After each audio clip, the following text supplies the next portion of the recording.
Meet John. John is a 25-year-old single US resident who loves to travel. John is going to go to Hong Kong, and he is not familiar with the Hong Kong dollar as a currency unit.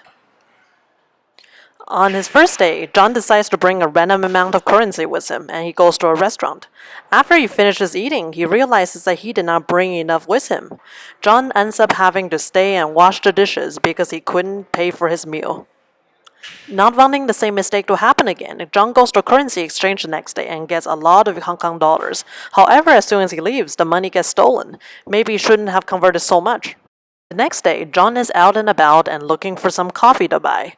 A shady store owner sees him, then sees that he looks like a tourist and decides to try to sell him coffee for 200 Hong Kong dollars.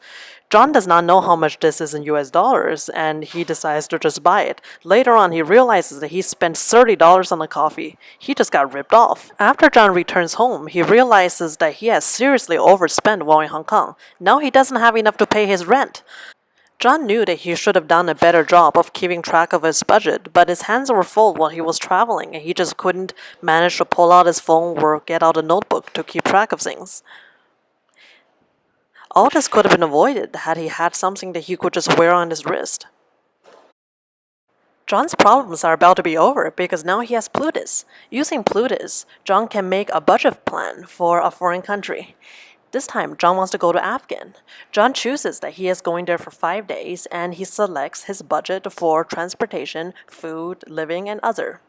This application will automatically calculate for John the number of US dollars he will need for every day and for his entire trip. John can change his notification settings on the mobile. He can have those notifications be watch only, mobile only, or both. John can select different notification settings for daily budget alerts and total budget alerts. When John receives notifications on a watch or mobile, it will look like this.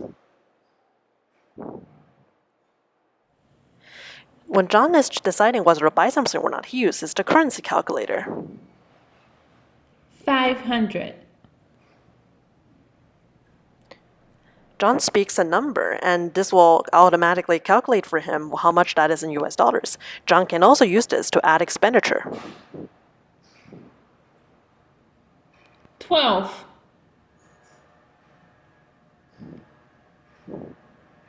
John speaks a number, and this is added to his budget. Now John wants to view his daily spending status. Our user test gave us a lot of insights onto the kind of changes that we should have been making. One of those is that originally for the Android Wear, we wanted users to use a numpad to enter numbers, but the screen was too small for that, so we changed to voice input, and that was a very significant change. Another change is that users had the unanimous opinion that we shouldn't be using Comic Sans, and we got rid of Comic Sans. For future iterations of our project, we would like to give users the choice between choosing a minimum budget or an average budget, depending on how much money they have and just how much they are willing to spend. Another change is that we would like to give users the choice of creating multiple plans at once, since users usually go to multiple places at once. Now we're back with John, and John is happy and ready for his next adventure with Plutus. The end. Thank you for watching.